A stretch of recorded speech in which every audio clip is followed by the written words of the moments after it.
Uma boa tarde a todas e todas. Este quem vos fala é Fábio Nolasco, professor da UNB.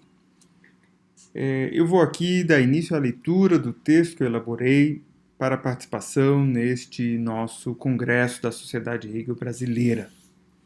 O texto tem o título A Polêmica contra Jacob Friedrich Fries, Aspectos da Crítica de Hegel ao Nacionalismo Alemão.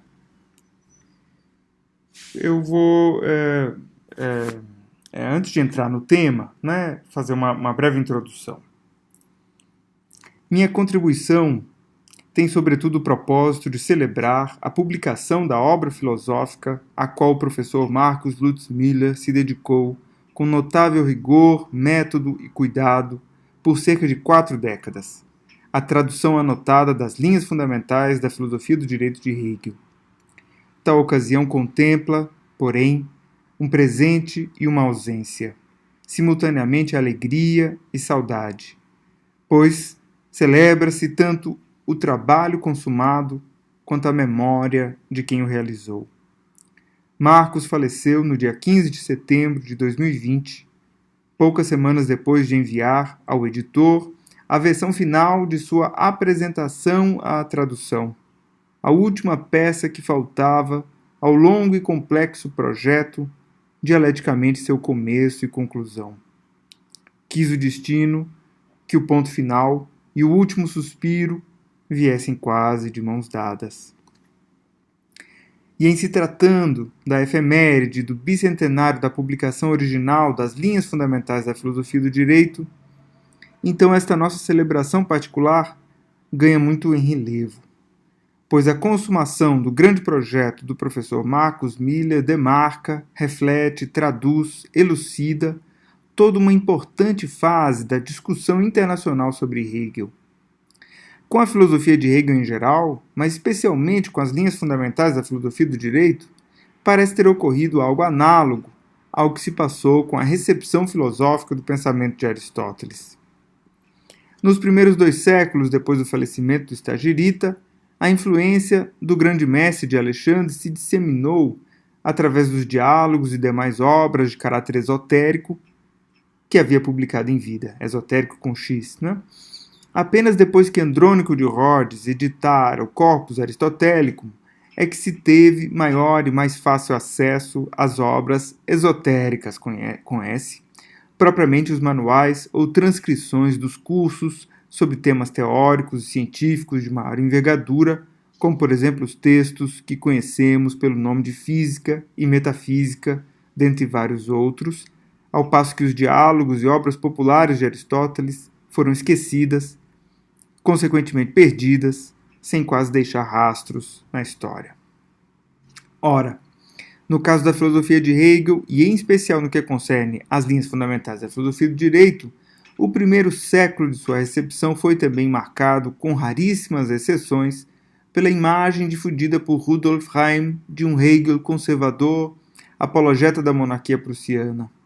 Como é sabido, foi apenas a partir das primeiras décadas do século XX que se constituiu, a partir desde epicentros como Frankfurt, Paris e até mesmo Cambridge, os inícios de uma efetiva e profunda recepção filosófica minimamente capaz de fazer jus à complexidade e riqueza do pensamento hegeliano. No entanto, as linhas fundamentais da filosofia do direito pareciam, naquele momento, ainda uma obra insalvável. Veja-se apenas os testemunhos de Franz Rosenzweig, Ernst Cassirer ou Hans Kelsen.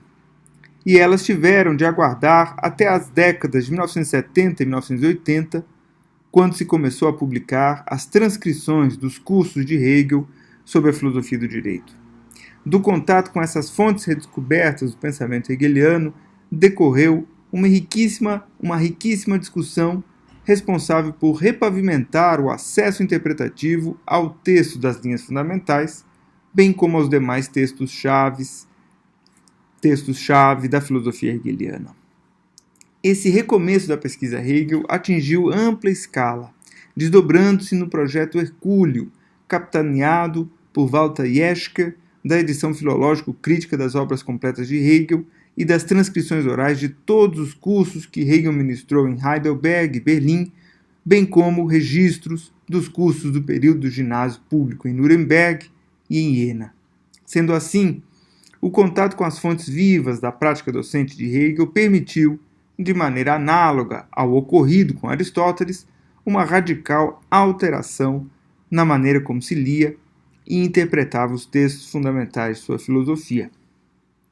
O professor Marcus Miller, ao buscar escapar aos bloqueios que a ditadura militar impunha a seus propósitos éticos, políticos e profissionais, desembarcou em Heidelberg nos últimos anos da década de 1960 e, posto já demonstrasse profundo interesse por Hegel, fez-se, então, um dos copartícipes da geração de pesquisadores que deram forma à sua compreensão da filosofia de Hegel a partir e ao longo desse grande e radical processo de renovação interpretativa e redescoberta do material textual disponível para pesquisa. De volta ao Brasil em 1978, quando apareciam os primeiros sinais da aurora que portava em si o fim da ditadura, Marcus se ocupou seriamente com o projeto de assentar dentre nós e traduzir ao português as bases para uma recepção filosófica desse Hegel esotérico que logo seria exumado em 31 tomos no Hegel-Archiv da Universidade de Bochum. No que concerne em particular às linhas fundamentais da filosofia do direito, a tradução cuidadosa e as análises refinadas do texto, as quais Marcus publicou em fascículos e artigos científicos ao longo das últimas 3 décadas, são contribuições incontornáveis a uma efetiva inauguração filosófica desta obra em língua portuguesa, na medida em que fornecem parâmetros básicos para que tal texto possa ser interpretado segundo o status questiones do debate contemporâneo. Essa inauguração filosófica das linhas fundamentais da filosofia do direito em português agora se consuma com a publicação integral do texto traduzido, forma final de um sólido paradigma para tradutoras e tradutores de textos filosóficos em alemão, acompanhado de 600 de notas explicativas, as quais contêm, de certo, elementos já abordados nos artigos publicados, mas ultrapassam significativamente em detalhamento e escopo o material analítico a que até agora tínhamos acesso. Nelas, se pode encontrar uma elucidação segura e precisa do contexto teórico-político em que a obra se insere, bem como dos pontos de conexão entre a filosofia do direito e as demais partes do sistema filosófico de Hegel. 200 anos desde seu surgimento, podemos agora, e graças ao professor Marcus Miller, especialmente ao professor Marcus Miller, dizer com segurança que essa obra fundamental da filosofia hegeliana, marco incontornável da discussão filosófico-política contemporânea, enfim, se inaugurou do lado de cá do Atlântico Sul. Bom, depois dessa introdução, onde eu contextualizo um pouco o meu propósito, parto então para o tema deste meu texto, que é um esboço, o prazo curtíssimo que nós tivemos, isso foi o que eu consegui produzir, mas esse é só um início, de um texto. Vamos lá. A questão da crítica de Hegel ao nacionalismo alemão tem longa história, que não pretendo abordar aqui em sua completude. Nesse contexto, é forçoso mencionar o confronto de Hegel com Schelling, Friedrich Schlegel e os românticos, característico do período de Iena. Nos anos intensos da presença de Fichte nessa cidade, os jovens românticos passaram por uma onda republicano-democrática de bases kantianas, ilustrada de maneira exemplar no texto de Friedrich Schlegel intitulado Ensaio sobre o conceito do republicanismo, ocasionado pelo escrito kantiano sobre a paz perpétua. Os primeiros textos de Hegel em Iena, em especial Fé e Saber, e o artigo sobre as formas científicas de tratamento do direito natural, nos informam que o que chocava Hegel naquelas manifestações não eram as aspirações ali expostas, sem dúvida nobres e válidas, mas, como indica o título eloquente do artigo, a pobreza do tratamento científico dos conceitos do direito natural e da filosofia política contidos nesse republicanismo desossado dos românticos. Mas à medida que o exército de Napoleão invadia a Alemanha, os românticos então logo abandonaram aquele ideário republicano e se tornaram, na maior parte, partidários declarados da Restauração, o que não surpreende, dada a classe a que pertenciam. O confronto teórico entre Hegel e Fries, por sua vez, é aquele em que eclode em sua maior força no prefácio das linhas fundamentais da filosofia do direito. A partir desse confronto é que se fará adiante mais palpável a caracterização de Hegel como crítico do nacionalismo. Comecemos evocando o fato conhecido de que a massa das Burschenschaften, as Burschenschaften são essas corporações estudantis daquela época, a massa das Burschenschaften, que compartilhavam com Fries o ideário antissemita, antifrancês, massa essa, donde surgiu parte considerável das forças políticas liberal-nacionalistas que encenariam mais tarde o fracasso parlamentar da Constituinte Alemã de 1849-51, essa massa das Burschenschaften se distinguia expressamente dos estudantes influenciados por Hegel, que então eram pejorativamente apontados como a facção cosmopolita do movimento estudantil cultural da época. Eu cito aqui, para ilustração, um trecho da apresentação do professor Marcus Miller, que é a apresentação da sua tradução. Fries, que já fora colega de Hegel em Heidelberg, onde publicara em 1816 um artigo intitulado Sobre a ameaça ao bem-estar e ao caráter dos alemães pelos judeus, propalava uma difusa filosofia baseada nos laços sagrados da amizade e no sentimento, o mingau do coração, do entusiasmo e da amizade, na ácida expressão polêmica do prefácio. Fries também defendia a convicção subjetiva e uma moral das boas intenções como justificação das ações. Daí a observação cáustica de Hegel a seu respeito no prefácio. Citando Hegel, onde se manifesta o maior egoísmo da vã soberba, mais se leva à boca a palavra povo.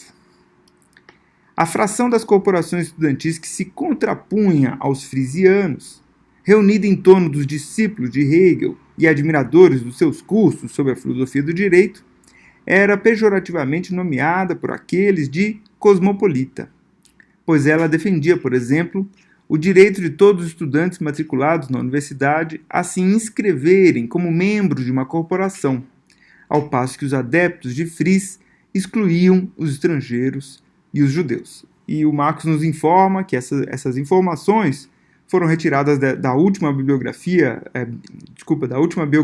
sobre Hegel, publicada pelo Klaus Viehweg, bem como do Hegel Handbuch do Walter Jeschke. Observemos um pouco mais alguns exemplos desse movimento estudantil cosmopolita influenciado por Hegel. A descrição quase caricata que Heinrich Heine fez de Schelling, Friedrich Schlegel e da escola romântica em geral, em 1833, a crítica ferina que fez a Ludwig Börne. Ludwig Börne é uma pessoa muito importante, que participou muito ativamente desse movimento liberal nacionalista daquela época. Então, a crítica que Heine fez a Schelling, Schlegel e a escola romântica em geral, a crítica que fez a Ludwig Börne, são registros importantes dessa corrente hegeliano-cosmopolita do movimento intelectual estudantil alemão. Bem como a crítica de Edward Ganz à reforma do direito civil prussiano, que ele chama de inquisitorial. Mas, em particular, é preciso destacar as análises de ciência política-econômica fornecidas por Marx e Engels para a explicação das causas e condições do fracasso retumbante da grande onda revolucionária democrático-constitucionalista de 1848 até 51. Embora esses escritos políticos dos jovens hegelianos nem sempre estivessem alinhados à filosofia política desenvolvida por Hegel na totalidade das linhas fundamentais da filosofia do direito, eles partilhavam claramente da disposição política que Hegel anunciara nas primeiras páginas do prefácio, qual seja o confronto decidido e radical contra a demagogia pseudo-filosófica do nacionalismo, contra as opiniões genericamente progressistas, utópicas no mau sentido, abstratas, inefetivas, pouco científicas. Nesse sentido, pode-se dizer que os jovens hegelianos reformulavam criticamente a filosofia política de Hegel mediante uma renovação do seu posicionamento político basilar, com o que se reconfigurou a causa antinacionalista em face das circunstâncias político-institucionais presentes naquele momento. Observar esse contexto político e teórico é do maior interesse, pois, em primeiro lugar, Hegel não é, hoje em dia, um autor muito frequentemente levado em conta nas discussões sobre o cosmopolitismo. Tomada em seu valor de face, a máquina de guerra teórica empregada por Hegel contra as abstrações vazias da ideia de uma história universal de um ponto de vista cosmopolita e da paz perpétua de Kant pareceu dar razão à longeva opinião de que Hegel seria, afinal, um pensador a serviço do imperialismo e do militarismo prussiano, opinião essa que perdurou de Heim até Dussel e André Glucksmann, nos limiares aí da década de 70. Contra a superficialidade de uma tal leitura, o professor Marcus Müller, no texto em que buscou elucidar o conceito hegeliano do Tribunal da História, isto é, a filosofia da história com que Hegel termina a sua filosofia do direito, Marcus Müller abriu um vasto cenário para a pesquisa do cosmopolitismo pensado por Hegel. E eu estou citando esse texto do professor Müller chamado Paz Perpétua ou Tribunal do Mundo, a aporia justnaturalista da saída do Estado de Natureza Interestatal, publicado na Revista Eletrônica Estudos Hegelianos em 2013. E a partir de tais parâmetros, pode-se identificar precisamente quais os elementos do pensamento político-filosófico hegeliano puderam ser utilizados pelo referido setor cosmopolita do movimento estudantil alemão na disputa contra o nacionalismo dos setores tanto românticos quanto frisianos das Burschenschaften. Esse cenário nos permite afirmar com segurança, em segundo lugar, que Hegel, ao fazer eloquente oposição ao vago republicanismo liberal nacionalista de Fries e à massa das Burschenschaften, e, ato contínuo, apoiar politicamente a vanguarda, mesmo que naquele momento já minoritária, do setor reformista constitucionalista do funcionalismo público prussiano, ou seja, o grupo liderado por Guilherme von Humboldt e Hardenberg, Hegel não o fazia por princípios conservadores, como tantas vezes lhe foi injustamente objetado, mas porque não via, nas palavras do prefácio, no mingau do coração, do entusiasmo e da amizade, nenhuma chance de sucesso para os valores e causas efetivamente progressistas que vieram à tona na Revolução Francesa.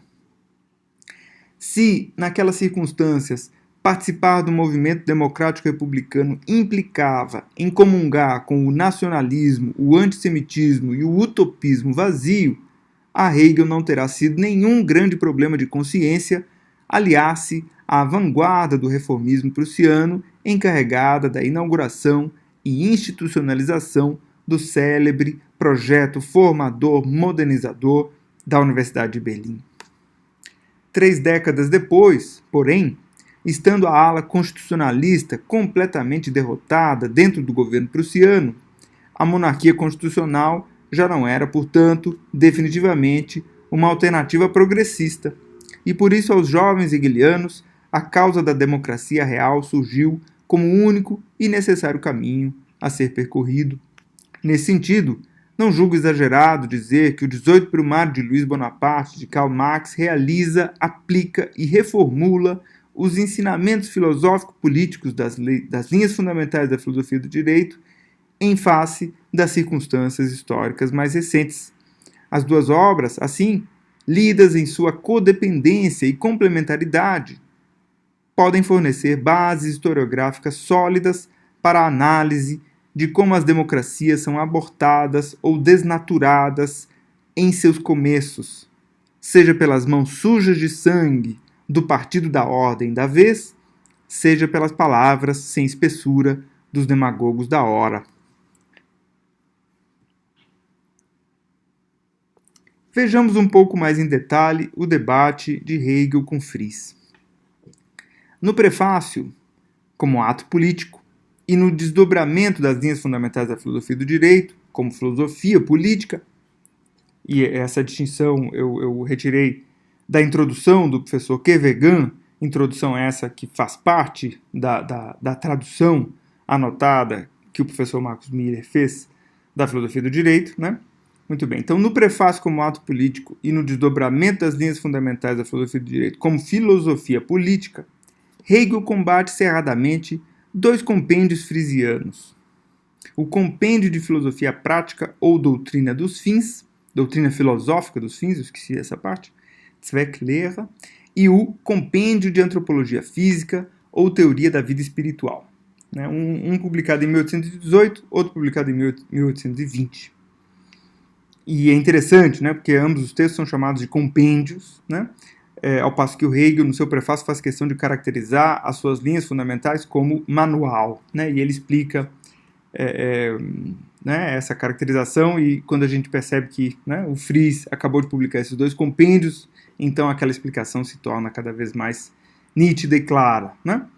Em tais textos, Fries levava adiante a proposta, né, iniciada contra o pós-kantismo platonista cabalista de Fichte e Schelling, de refundar, né, Fries levava adiante a proposta de refundar o kantismo segundo preceitos exclusivamente aristotélicos, né? E essa divisão entre, né, uma ala platonista e uma ala aristotélica é o próprio Fries quem faz, né? Ele vê como se ele vê a história da filosofia praticamente inteira sendo dividida segundo essas duas correntes, nas suas palavras, né, os aristotélicos que são trabalhadores e os platonistas que são preguiçosos, né? Essa é a opinião que ele tem. Depois de pretender refundar a parte teórica do sistema crítico em sua Nova Crítica da Razão, publicada em 1807, e no Sistema da Lógica, publicado em 1811, e esse texto, Sistema da Lógica, é importante porque o Hegel queria chamar a sua obra, Ciência da Lógica, de Sistema da Lógica, e não pôde fazê-lo porque Fries havia publicado então esse texto um ano antes. Fries buscava então se aprofundar na questão dos nexos e codeterminação sistemática entre as partes prática e antropológica da proposta kantiana. Então, depois de ter tratado da parte teórica do sistema crítico kantiano, Fries, então, com esses dois manuais publicados em 1818 e 1820, aborda a parte prática e antropológica kantiana. E se Hegel, na Ciência da Lógica, em 1812, já havia indicado os termos de sua crítica ao psicologismo kantiano de Fries, agora, nas linhas fundamentais da filosofia do direito, o caso era combater as nefastas consequências prático-antropológicas desse psicologismo.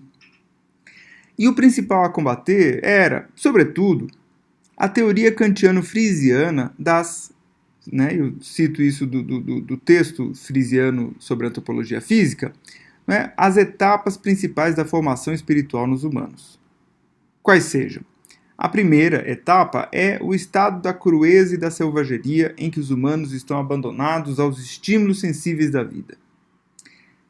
Conhecemos essa etapa, né, ela é bastante comum da filosofia política burguesa, né, o conceito do estado de natureza.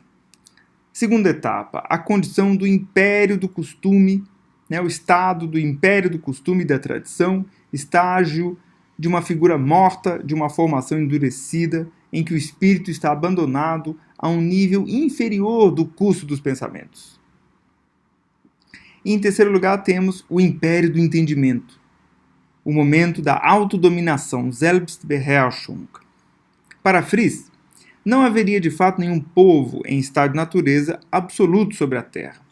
Mas ele considera, como era costume em sua época, os ameríndios e os negros africanos como sendo os grupos humanos mais próximos desse estado de selvageria.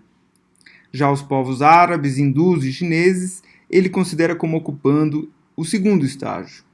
Quanto ao terceiro, ele diz que, e eu cito, apenas os cristãos livres são um povo com espírito próprio. Isto é, um povo que goza do império do entendimento e da autodominação. Isso está tudo nesse Manual da Antropologia Física, página 217 e adiante.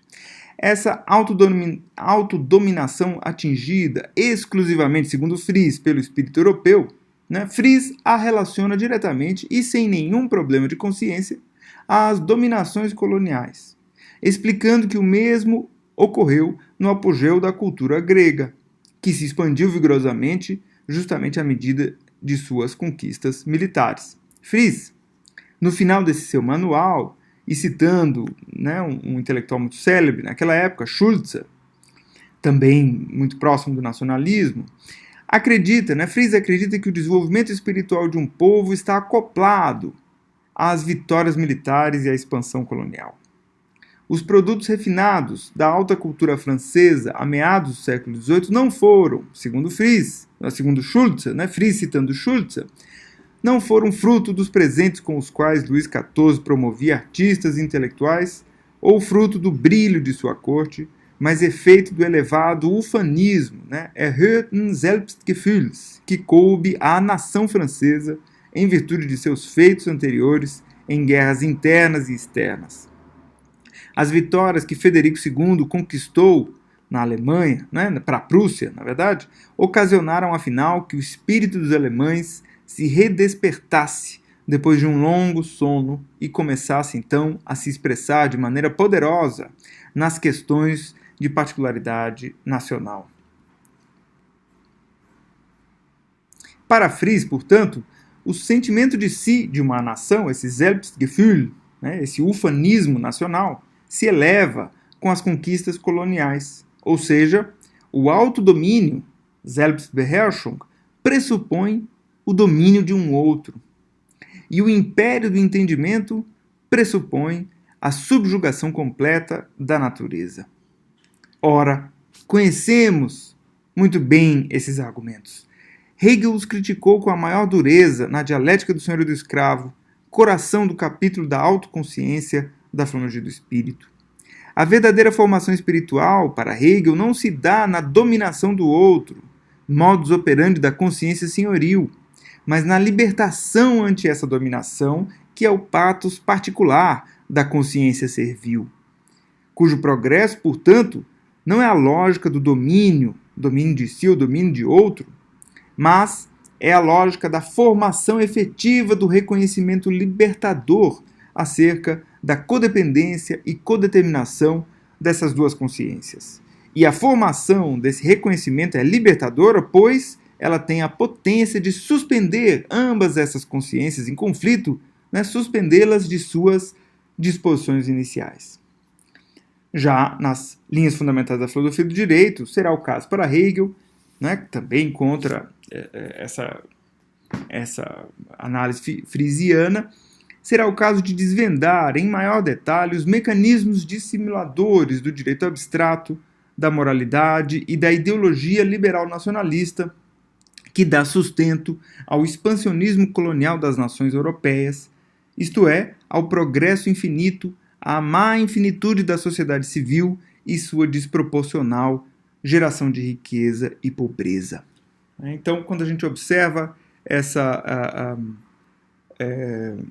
crítica de Hegel à má infinitude da sociedade civil, nós podemos retirar disso uma crítica, em geral, ao colonialismo, né, europeu, e essa crítica fica bastante nítida nesse confronto de Hegel com Fries, né? E observar isso nos faz entender melhor, não só os motivos, mas quais são os resultados daquele artigo do professor Marcos sobre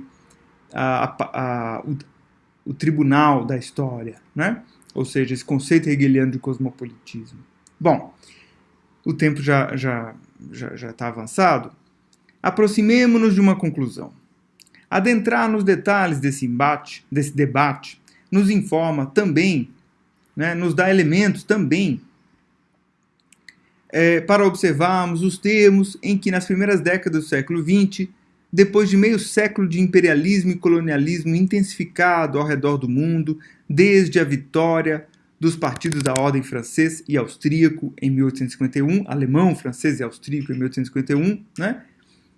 Ou seja, né, depois de meio século desse imperialismo intensificado, né, desde que aqueles movimentos revolucionários de 1848 foram destruídos, né, no início do século XX ressurgiu com imenso estrondo o espírito revolucionário democrático. E dessa vez não apenas na Europa Ocidental. Né? Se olharmos o Brasil e o movimento tenentista, por exemplo, o modernismo, etc., nós podemos observar como esse espírito democrático revolucionário também deu as suas caras por aqui. Né? Ou seja, observar todo esse debate que surgiu aí na década em 1848, né, desde o tempo dos decretos de Carlsbad, 1919, até, né, o 18 Brumário de Marx, observar esse cenário nos ajuda a entender também os termos em que esse espírito revolucionário democrático ressurgiu no início do século XX. Esse espírito revolucionário democrático se refletiu ou se sublimou de maneira notável nos debates filosófico-políticos alemães, em especial aqueles em torno da Constituição Democrática da República de Weimar. Além da conhecida polaridade teórica entre Hans Kelsen e Carl Schmitt, um personagem de altíssimo interesse para a nossa discussão é Leonard Nelson, um dos mais ativos do movimento neofrisiano daquela época. A ele coube a tarefa de reformar a doutrina do seu mestre, salvando-a das acusações de psicologismo, de nacionalismo e demagogismo. De novo, a paz perpétua de Kant despontou na defesa de um socialismo moderno, mas sem Hegel ou Marx.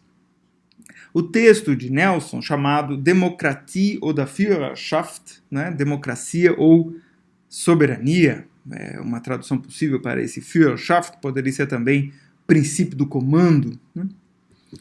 Um texto publicado em 1927, um dos últimos publicados por Nelson, antes de sua morte repentina até.